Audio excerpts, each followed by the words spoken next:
Welcome to the next edition of the Home Theater Tours. And with us today, we have William Mahoney, and he's ready to show his home theater to us. Welcome to the show, William. Thank you for having me, Aaron. Nice to meet you. Nice to meet you, Will. This is awesome. Our second official one. Glad to be part of it. And, let's see what we can do. Okay, well, a little bit of history about the theater.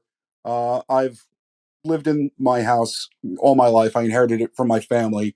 And as I like to joke around with my friends, this was my playroom when I was a child, and now it's my playroom again as an adult.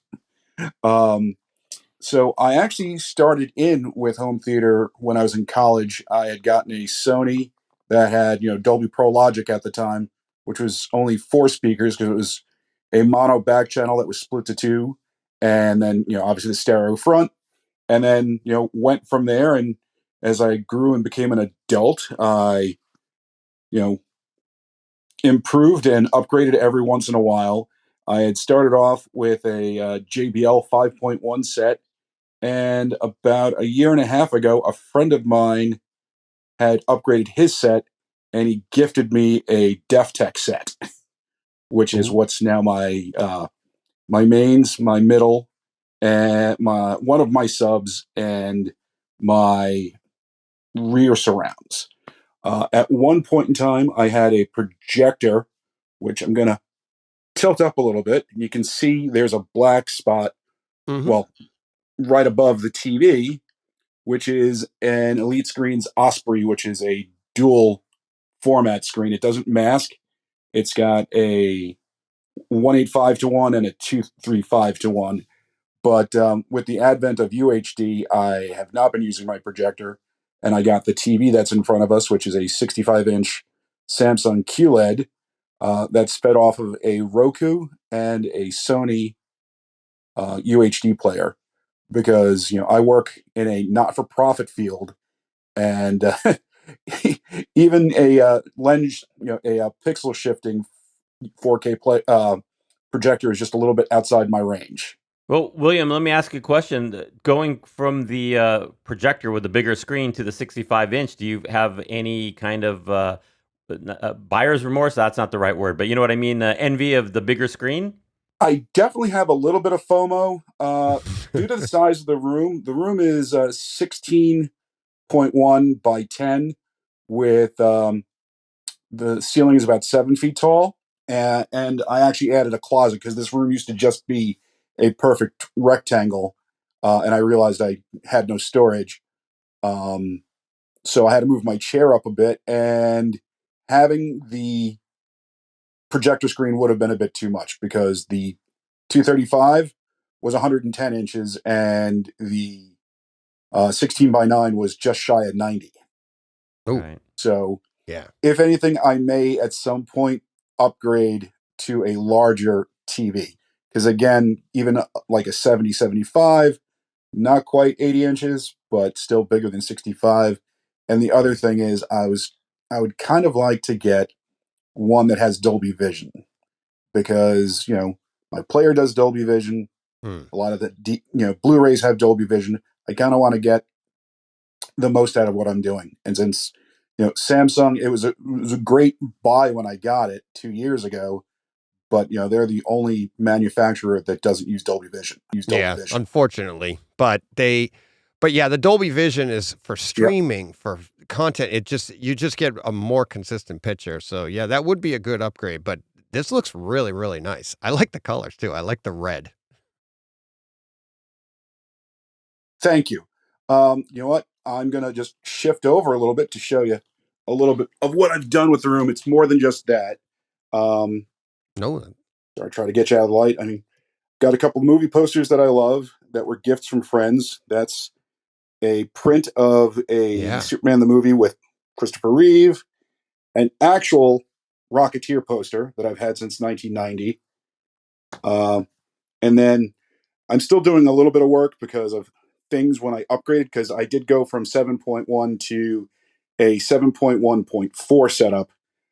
So if you look, you can see that's one of my surrounds, which is a DefTech in-wall that was necessitated by the fact that if you tried to get around the couch with a on-wall speaker, you'd be taking the speaker off the wall.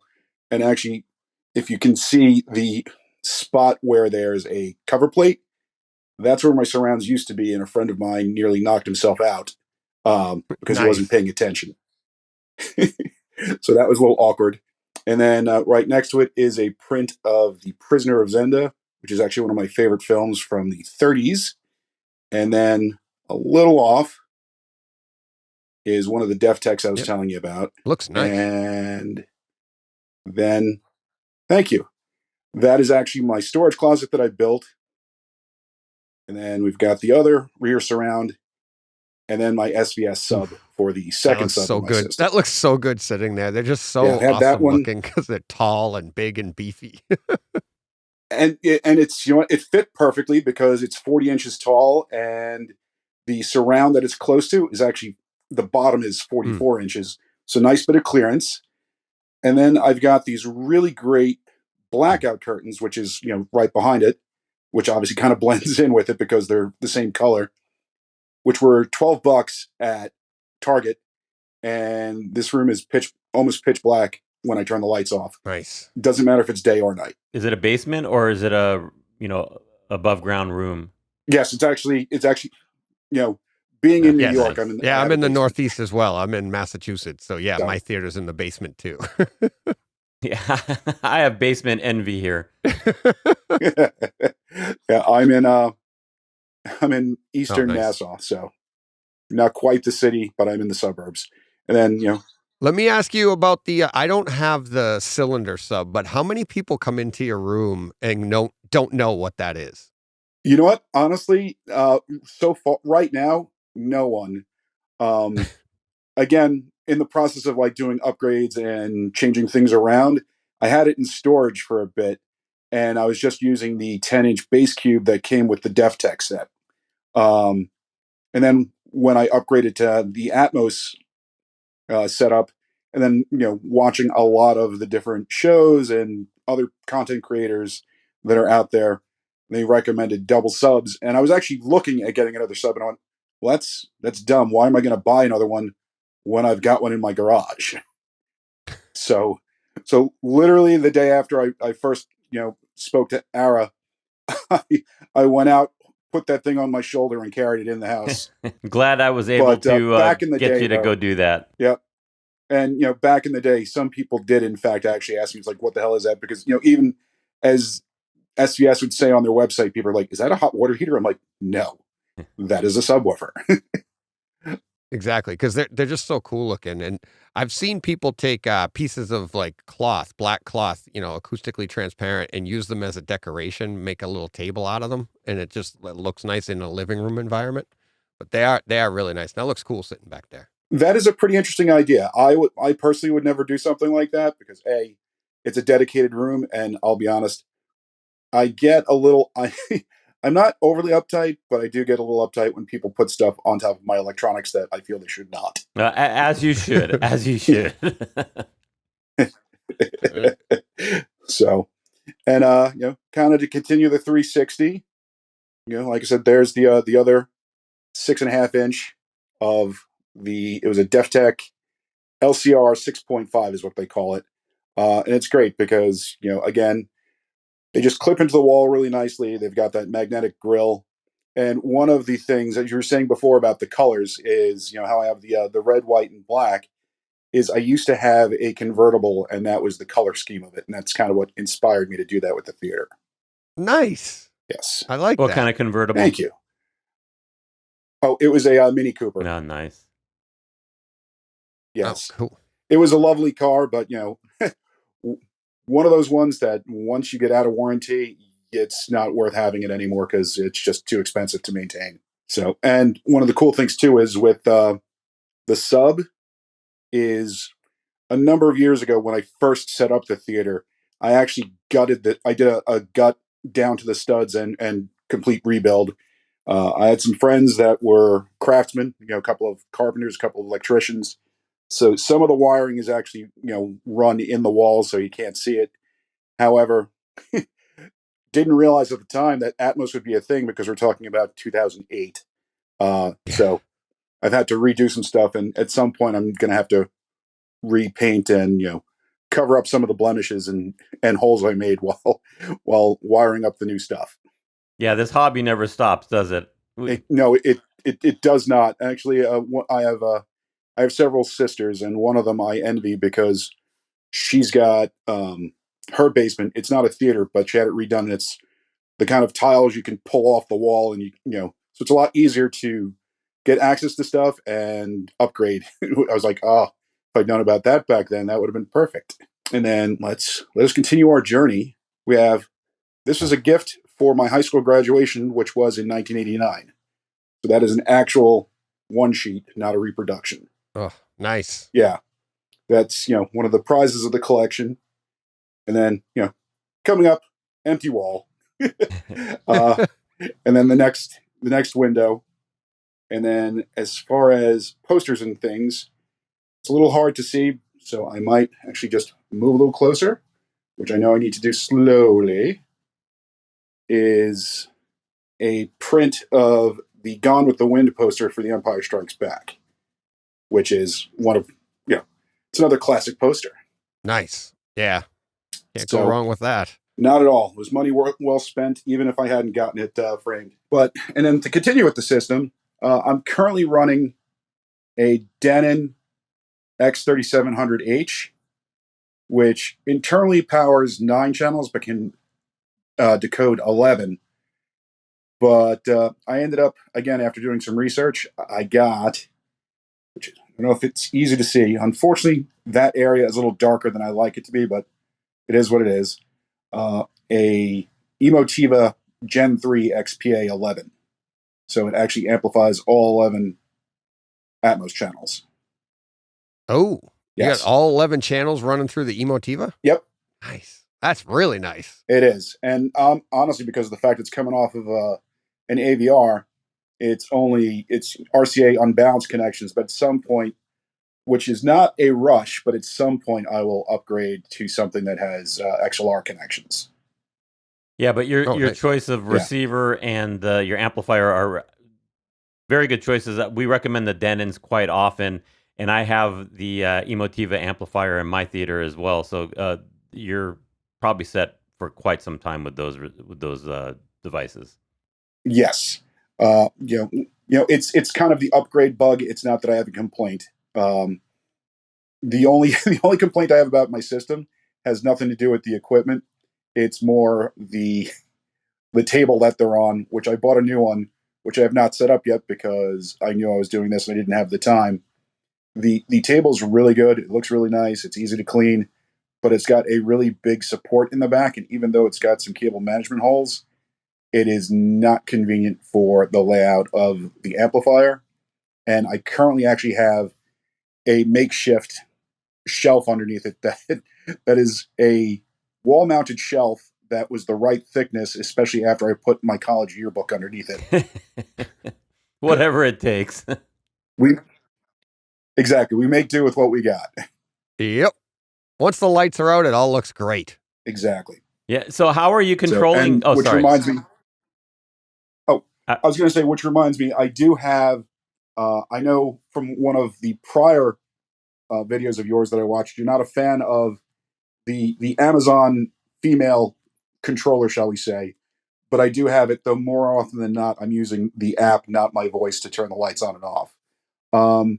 And predicting what your question was going to be, I'm currently running the system with a Sofa Baton nice. U1, but I supported the Kickstarter for the X1, so I've got that on its way shortly. Yeah, as soon as that one comes in, we'll be reviewing it as well. The Sofa Baton, I really like that. I gave that to my mom, and it works great at her house. So she has a hard time with remote controls. We got it all set up onto the one remote, and she's really enjoying it.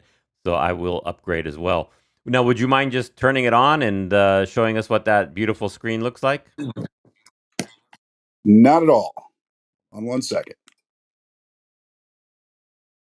And on top of that, I do run a lot of stuff with the CEC because it's so convenient to not have to set up a macro. You just hit the one button and this HDMI sends the signal to everything. I am finding that to work better and better all the time. To the last two installs I did, because all they used was a set-top box, a TV, and a receiver, CEC was the way to go. Nice. And actually, I just fired up the Denon as well. And actually, I'll tell you one of the other things. I mean, I have a set-top Roku because it was the one I found out. It's the Roku ULTRA because it has the best run-through from what I read outside of an NVIDIA Shield that I didn't want to spend the money on that for content that's in 4K and will actually, stream Atmos. Because I remember I was watching a movie one night. I had a Fire Stick and I went to Netflix. I'm like, why am I not getting Atmos? Everything else comes in Atmos. And then I did the research to show that for whatever reason, Fire Sticks do not pass Atmos for Netflix. That's one thing that I'm hoping they solve, is where it doesn't matter which app you got and which box, it's all just going to work the same way. Exactly. And I'm a big fan of outboard boxes because it's a great idea in concept, smart TVs, but I did find that more often than not, the internal apps were buggy. Yeah, agree with you on that for sure. Yes. And while it's a nice feature also, I found more audio drops with eARC than I did with just running something straight to the receiver and then from the receiver just passing the video to the TV. Yeah, in a home theater setup, that's the better way to go. I think the smart TV is more for the homeowner that wants to put it in their living room and just be simple. Yeah, and that's all they're doing. The more casual. Yes, exactly. Right. Exactly. And looks great. Thank you. And we missed it because obviously I just did a 360. But the ceiling speakers are two pairs of Sonance Magnolia speakers that they make for Best Buy. Best Buy had a wicked sale because of the fact it's their brand, so to speak, and I have a Best Buy card. They usually retail for $600 a pair, and I got all four for $300. Oh, yeah, there you go. Exactly. So I know, let's face it, we try to match our speakers, but I was like, I can't say no to that. Yeah, and your overheads don't need to match perfectly. Yeah, totally agree with that. Exactly. Which is the same thing that's great with, some people argue otherwise, but with the XPA Gen 3.11, the surrounds, both, base level and height, they're stereo modules instead of mono modules. So with 8 ohm speakers, which is what everything I have is, they're around 65 watts a channel. But let's face it, they're surround speakers. You're not running them full range. Right. They don't need 300 watts. Right. And most of the time you're just listening to effects. I mean, I could see a scenario where maybe you put some music through there just for ambiance, but you're not going to do critical listening. Mm-hmm. And when you're looking at just helicopters flying over and that kind of thing, I think you're going to be just fine. Yep. Again, maybe it's because my ceiling is a little bit lower than the average one, or not. Maybe it's just, I'm lucky with my setup. For example, I was watching the Disney Plus show Hawkeye, and there was a scene where somebody fell through a skylight. And oh my God, that sound effect was amazing. Yeah, I know that scene. That's a great scene. I think it's actually Kate Bishop that comes through, right? Trying to save him. Yep. I want to say it was like episode 2, like right at the end. Yeah. Oh, so good. It sounded so good for Atmos overheads. Yeah, and they're getting better at making Atmos effects. It's like any technology. The first time when it gets released, there's still the mixers and the people doing the editing are just learning how to use it. I think they're at the point now where they've kind of got it dialed in, and you get a lot better use of the technology. Exactly. Which reminds me, I what's really good I like about the 3700 is it's one of the first ones that Denon produced that had the preamp mode. So I really am just using it as a preamp, and it bypasses the amps and just feeds the code directly to the XPA. And because of my setup, everything, it's a very open air setup, and neither of them get that hot. I mean, I've run them for like hours, and did not feel that I was in danger of burning them out or even burning my hand as I put my hand over the grate. Well, also the key there is, like you said, you got an open air setup. That helps tremendously. It's, if you were to put that in a closet, it would probably get hot. Yeah, and that was one of the things too, is when I set it up. I mean, let's face it, there are a lot of things that we do when we do this hobby that we do because it looks cool or we think it's cool. And yes, there is something to be said about a full rack, but I like having my stuff in the front and having access to it with ease. And on top of that, to use how many U's I would need for my stuff. Not that I have a huge setup. I would actually have to rewire everything because it just either I would get one that would be too tall to go underneath my TV or just not convenient. And as funny as it sounds, the new table I got was under $200, and it's all metal. And it looks pretty damn sturdy, and it's very functional. That's what you're going for. William Mahoney, thank you so much for sharing your home theater with us. We really appreciate it. And if you'd like to share your home theater with us, send myself an email, ara@htguys.com. Or you can email me at brightsidehometheater@gmail.com. Again, thank you, William, Gentlemen, for sharing your theater with us.